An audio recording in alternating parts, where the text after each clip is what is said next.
नमस्कार मंडळी, आपल्या गावामध्ये आज जेवणाची पंगत आहे आणि आमच्या गावामध्ये सुंदर सुंदर जेवणाच्या पंक्तीमध्ये श्लोक म्हणतात. तुमच्याकडे म्हणतात का माहीत नाही, परंतु आमची महाराष्ट्रामध्ये साधू संतांची भूमी, पवित्र ती भूमी आहे. पवित्र ते कुळ, पावन तो देश, जेथे हरीचे दास जन्म घेती.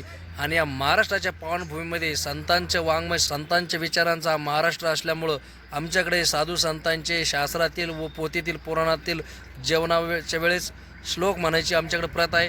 म्हणून माझे वडील भागीनाथ पांडुरंग ढगळे यांचा जेवण करते वेळेस जे श्लोक म्हणतात तो नक्की ऐका. बघूया.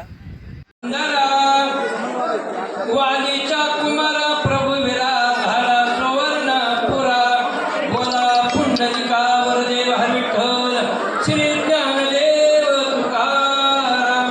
पंढरीनाथ भगवान की जय, माऊली ज्ञानेश्वर महाराज की जय. चला बसा जेवायला मंडळी, घ्या बसून. कवर बसा त्या